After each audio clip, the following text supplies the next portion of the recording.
Hello and welcome to WriterSpeak, a program dedicated to the written word and those who produce it. I'm Jeane Slone, your host. I am the author of 2 historical fictions, She Flew Bombers During World War II and She Built Ships During World War II. I also distribute local authors' books throughout Sonoma County. Today in the studio, I'd like to welcome Bonnie Lee. Thank you. Nice to be here. Bonnie wrote quite an interesting book titled Taxpertise, the Complete Book of Dirty Little Secrets, and Tax Deductions for Small Business the IRS Doesn't Want You to Know. I like the main title in there, Dirty Little Secrets. Dirty Little Secrets, yeah.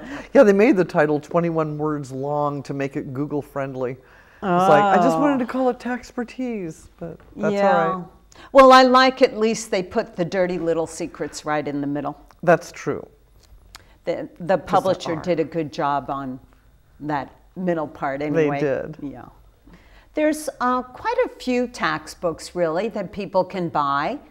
What makes yours so special that somebody would want to buy it? It won't put you to sleep, hopefully. Taxes are such a boring topic, you know, and people buy a tax book and next thing you know, they're nodding off because of all the legalese and everything else. The publisher asked me to start each chapter with a funny story. So that's exactly what I did. You know, I had plenty of stories after 2 decades of doing taxes. I had lots of really funny stories, and I write it with in just everyday language so that people can understand and get the concepts and be able to, you know, decipher this, you know, tax code, which is so complex and difficult to understand. Well, that's very unique, adding humor to taxes, because many of the tax books, I think, could put you to sleep. So it's nice to know that an expert such as yourself understands that the lay person could fall asleep. They could, yeah. I mean, taxes are a tough topic. And if you can explain it in such a way that people can grasp it, then their interest level is going to go up a little bit, I hope. Is this a subject that has always interested you? Well, I've always been a numbers person. You know, my grandmother gave me a DE ledger when I was like 7 or 8 years old. And it took me 20 years or 10 years to find out what DE stood for. It meant double entry, and which is a bookkeeping, you know, term. And I used to, there were 2 columns, hence the double entry. And I would track my chore money and babysitting money in you know, the income in one column. And then in the other column, I would mark down how I spent it, you know, and it was usually on candy and, you know, kids stuff like that. And then I would kind of track my balance, how much I had left over, you know, and it was just something that I always found fun to do. I always thought of numbers as like playing little puzzle games. And so that's how I approach it. Well, that is interesting, because I'm not interested in numbers that it makes sense to me that you would play a game like that as a child. Yeah, and most people aren't. And the thing is, when it comes down to the lifestyle that you want to have, the more you can, because taxes, I mean, look at these horrific tax rates that people are encountering, you know, and so much of their money goes away to the tax man, that if you can minimize that, whether you're interested in numbers or not, at least you'll have, you know, something more left in your pocket if you can get some of the basic concepts of the tax code, especially if you're self-employed. Tell me, you have after your name EA. Can you explain to me what that means? I just made it up. No. Seriously, see, that's your humor. EA stands for Enrolled Agent. And that's a term that's given to tax professionals who have passed a very intense exam given by the Internal Revenue Service. And I am licensed now to defend taxpayers at all levels within the Internal Revenue Service in all 50 states. So I go to bat for people, you know, doing all kinds of problem resolution, whether they owe back taxes or they haven't filed tax returns, or, you know, or even just for the more mundane parts of things, you know, like tax planning and income tax preparation. So it licenses me to handle all of those various activities. Well, it sounds like you're very qualified. Thank you. I hope so. It's been a long time that I've been in business doing it, so. Yes. How long have you been in business? It's going 30 years. Oh. 30 years now. I can't believe it. Time flies. That is a lot. That's good for people to know that you have that experience to have their taxes done. Mm-hmm. You write about red flags. Yes. Tell me what red flags the IRS looks for.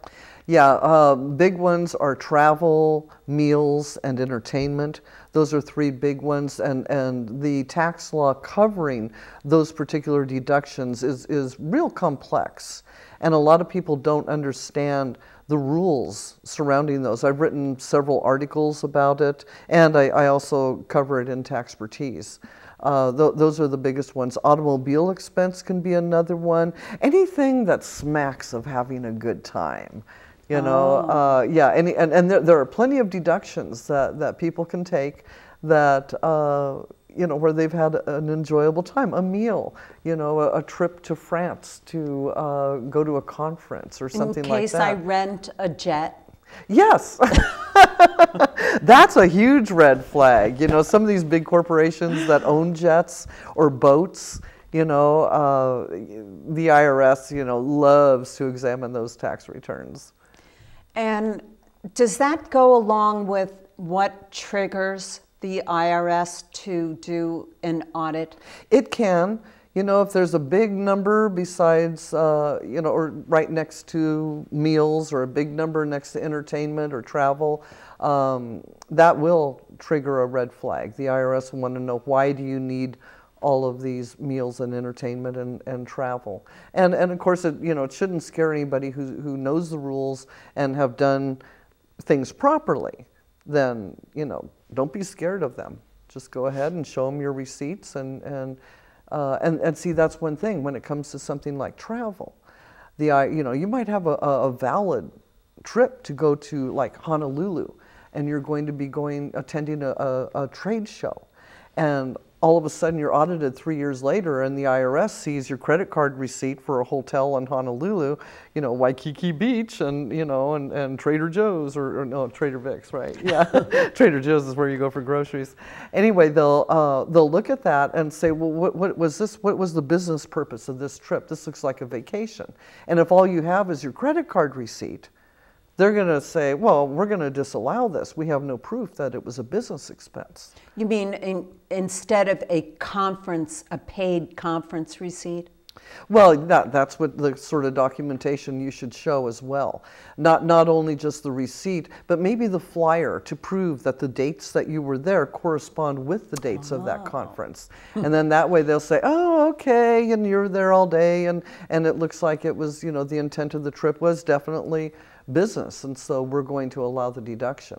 So it's important to know to save those flyers. Yes, yeah, definitely, because it's great to be able to, you know, combine a little bit of vacation with, or, you know, or go to a vacation destination to go to a conference or a trade show. That makes it worthwhile, you know, and so it's important to be able to establish business intent, and that's a big term, intent. That's what IRS looks at quite a bit, is what was the intent of this particular deduction, you know, and if it was business, then it'll be allowed. Now, us little people would like to know, are we ever audited, or does the IRS just really go for the big guns, the people who are really making the money? No, you know, there's been a lot of audits that I've handled where little guys making hardly anything or showing losses even. And the IRS is picking through everything, and it can be a very invasive experience for people. But the good news is, and they just announced this in the last week or so, is that the IRS budget is being cut. as far as, yeah. Oh, so we're all excited about that. You better believe it. But see, in 2009, Obama jacked IRS's budget by about $600 million. And said, okay, go after the people who haven't been filing, the people who are past due in their tax liabilities. Let's audit the heck out of everybody. And that's what happened the last couple of years. But now they just announced a week ago, they're slashing the budget, enforcement's going to drop, audits are going to drop, and they're going to concentrate on the big guy. They're going after the big guns. So that's really good news for, the little guy. And the middle class, yes. Well, that's good to know. Mm-hmm. What is the hardest case that you ever had in doing taxes? I don't know whether case is the right word, but that's kind of how I think of it. Oh man, a tough case. Oh, there's been quite a few over the years. Sometimes it's like a little thing. We have a client who's in the wine industry, and he came to us and said, I want to be able to write off my nose job. Wow. Seriously, he had a little problem with being able to smell. Oh. And all day long, since it was a problem associated with smelling, or being able to, engage with, this sense that you need for the wine industry, because he was also a buyer for the wine store and the wine bar that he operates. And it would be allowed definitely as a medical expense because there's definitely medical necessity. But he wanted to be able to write it off as a business expense, which would be more beneficial to him tax-wise. And I thought about it and I said, you know what? Yes, that's definitely a valid write-off. I mean, and the precedent I was going on was a case that came up a few years ago where there was this gal, she was a stripper. And she was trying to write off her breast augmentation. And the IRS said, oh, hell no, you can't do that. And she says, but, I need it for my job. And she fought them. She fought them all the way, appealed the whole thing. And the IRS, or the court actually came back and said, you know what, we're not going to allow it as a medical expense because you can't take cosmetic surgery as a valid medical expense. It won't be allowed. However, we will allow it as a business expense. And so she was able to write that off. So to me, this is basically the same sort of situation. And that's one thing that's really very interesting, which can turn a tough case into a much easier case, is because there are so many shades of gray. Nothing is really carved in stone. And that's why there are a lot of dirty little secrets, because the IRS, especially for a person who's self-employed, they don't come down and say, okay, here's a list of what you can or can't deduct. I mean, there are certain things, like any illegal activities cannot be deducted. So that means if you get a speeding ticket on the way to a business meeting, you might think, to you, that's a business expense. But the IRS says no, because it's an illegal activity. Speeding tickets, parking tickets, can't do it. But what they do say is all ordinary and necessary business expenses. So you can evaluate, you can think in your mind, would I have spent this money if I didn't have this occupation? And if the answer is, I need this for my business, then it's definitely an ordinary and necessary business expense. Well, would you say the IRS attempts to look at everything black and white, and then you have to search for the gray? Nope. No, unless they come up with some specific code sections for specific, deductions or attempts at deductions, then I would say no. And there again, it comes down to intent. What is the intent business or is the intent personal? Like when we were talking earlier about the trip to Hawaii. If you flew over to Hawaii to take a vacation, and while you were there, you said, oh, maybe I'll drop a couple of resumes off at, this place and that place, and let's call it a business trip. The IRS would say, all right, well, that's nice that you dropped a resume off here, 3 different spots, but you were there for 2 weeks, and you were, and so I don't think the intent, is business. This is obviously a personal business trip, but what we will allow is the cab drive over to the prospective employer. We'll allow that deduction, and we'll allow the cost of preparing your resume, and some postage perhaps, or whatever other little incidental expenses are going to surround the dropping off of resumes. We'll allow those expenses, but the flight over, the hotel, all of that stuff, no. Because the intent is personal. Besides the interesting wine buyer that wanted to deduct his nose job, tell us another interesting case that you had. Oh, gosh. Oh. Let's see, another. Or one of the most interesting people whose taxes you have prepared. Oh, gosh, here we're getting into confidentiality stuff. Can't name names. But I enjoy preparing taxes for people who are self-employed, because that, even though I am a numbers person, I do have that creative part of myself. And that's called into play when it comes to what is an ordinary and necessary business expense. How can we structure things so that what a person is doing will be deductible? Not trying for tax avoidance or evasion or anything like that, because I've always felt that everybody should pay their fair share. After all, we all enjoy the highway system and everything that's paid for by the government. We need to back them up and pay our fair share. But if people can save money, and legitimately, I'm always into looking for a way to structure something. So here's a good example. I had a client come to me. He owned various rental properties. He also had a corporation, and he said, I'm paying a lot of money in taxes. Is there any way to reduce this? Here are what my holdings are. And so I did an analysis, and I realized that if we structured it in a particular way, which is a lot more beneficial for him, we were able to save him $27,000 in taxes. And that was like, yeah. Oh, and it was all completely 100% legitimate. I'd invite the IRS in all day long to take a look at it, and they would agree. Well, it's nice to see that you get pleasure from seeing somebody pay less taxes. Yes, yeah, because especially people who are self-employed, especially in these bad times that we've been going through the last few years, I've seen a lot of businesses suffer, and so anything I can do to reduce their liabilities, because they not only have the regular income tax, but sole proprietors who file a Schedule C are subject to self-employment tax as well. And that's another 15.3%, which funds their Social Security and Medicare. But it can get expensive. It can get very expensive for small business owners. So anytime I can find a way to give them a break, it's, yeah. It's something that people ask about too when you were talking about red flags. A lot of people think that the home office is a red flag. And that was the case back in the 90s, and there had been a court case that had gone all the way up to the Supreme Court that was found in the favor of the IRS, which kind of blew the whole home office deduction out of the water for quite a few industries.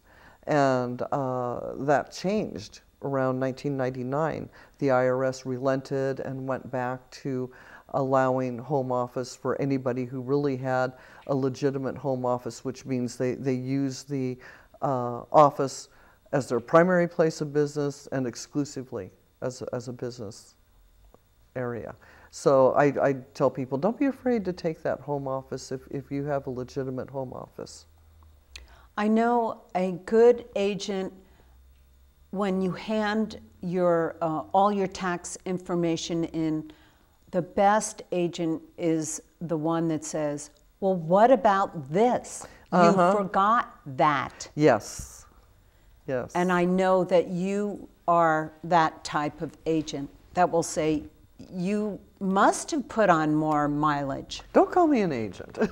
Ooh. No, that's okay. Enrolled agent, EA, yeah. But agent, okay. A lot of people, when they, I remember giving a... Can I call you accountant? Enrolled agent is good, yeah. Okay, enrolled agent. Yes. Oh, you don't want to be professional. You don't want to be a CIA agent. Yeah, or CID, or you know, a revenue agent, you know. Yeah, a lot of people will think I work for the IRS, and I don't.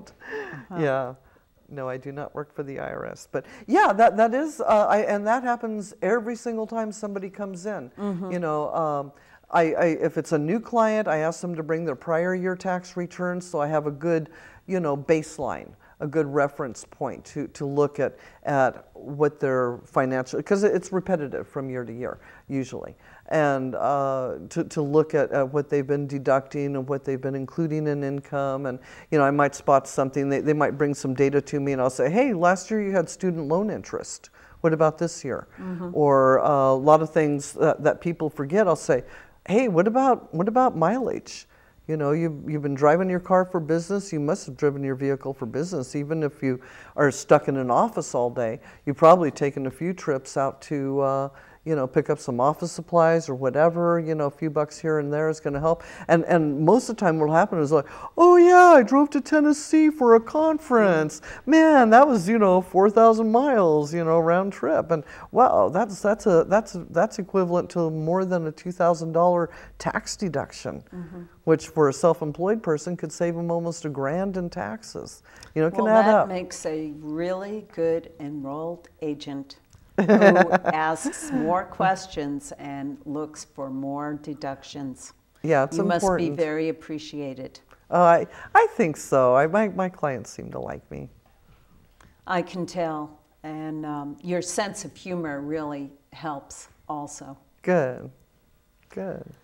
You have a newspaper column. Tell me about that. Oh, yes. Yeah. I do 2 columns a week for foxbusinessnews.com. Oh. So if you go in on Thursday to their homepage, there's a picture of me with a lead-in to an article under personal finance. And then on Fridays, there's another article published in their small business center. And so there's that, as well as the Sonoma Valley Sun, which is the local newspaper in Sonoma.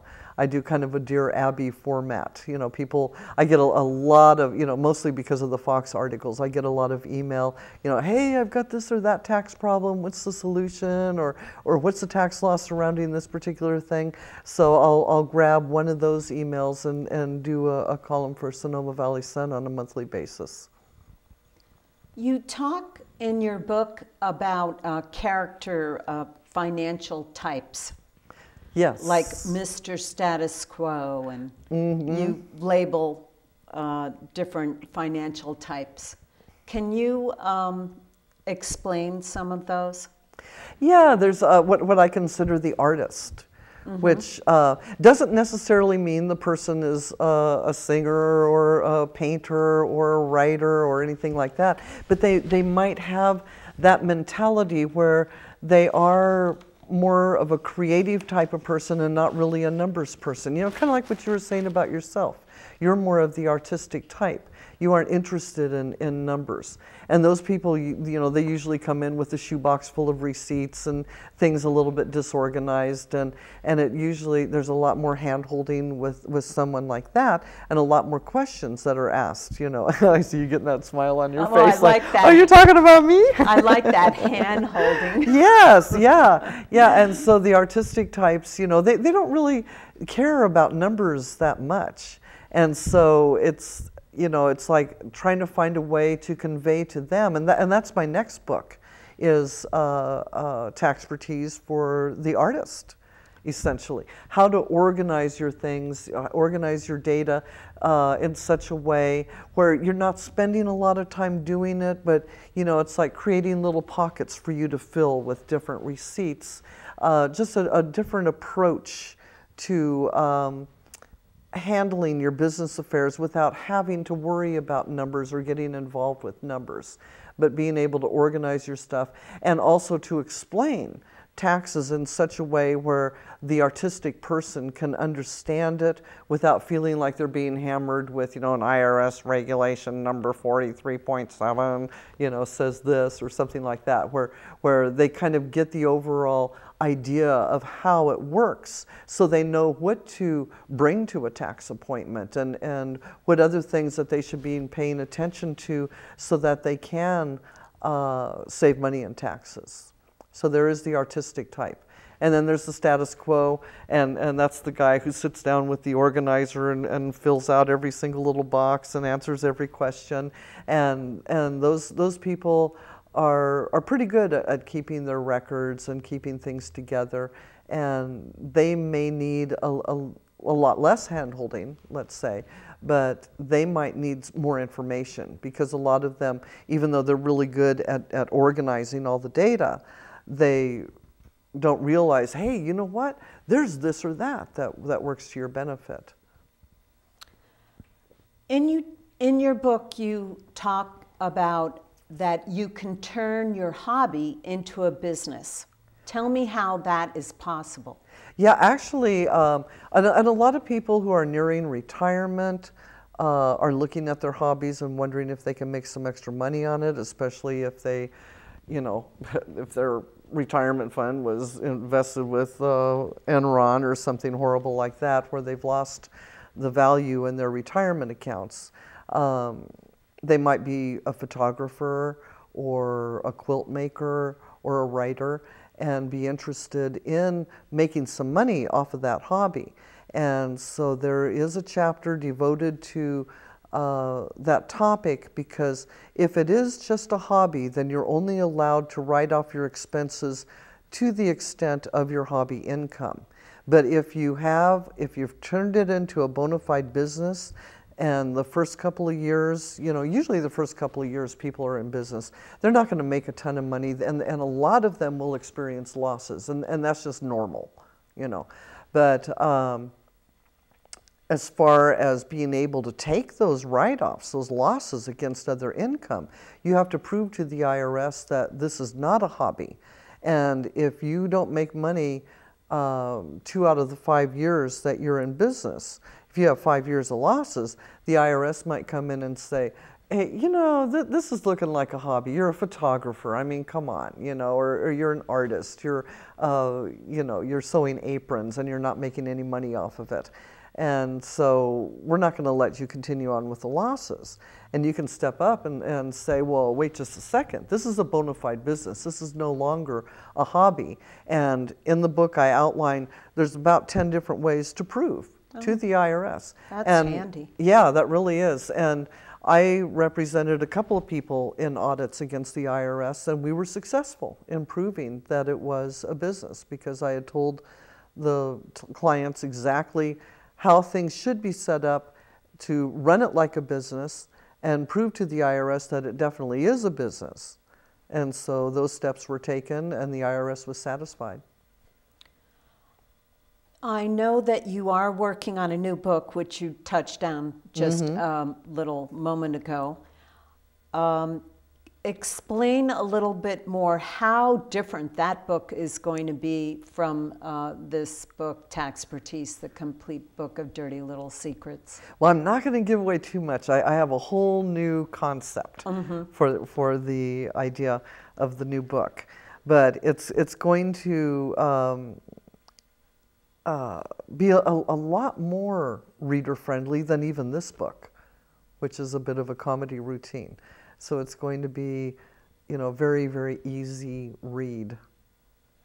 I know that you mentioned to me that it will be more for the artist type. Yes, it's going to be for anybody who does dabble in the arts, from performers to writers to filmmakers.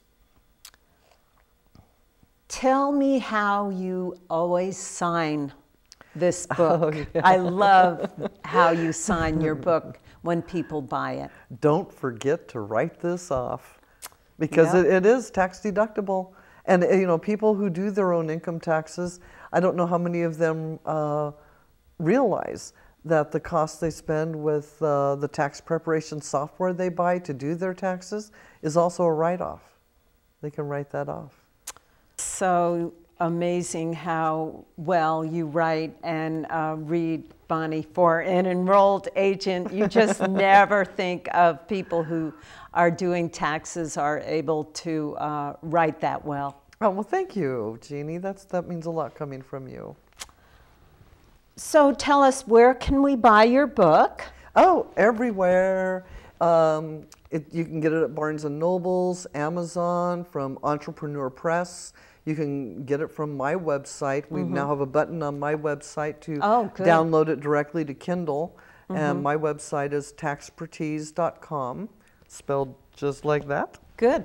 Write it down. We'll put that on your show. It'll be visually on the show. And your office is titled Taxpertise. And where is your office located, in case there are people who are interested in having their taxes being done? Yeah, I'd love to meet new clients.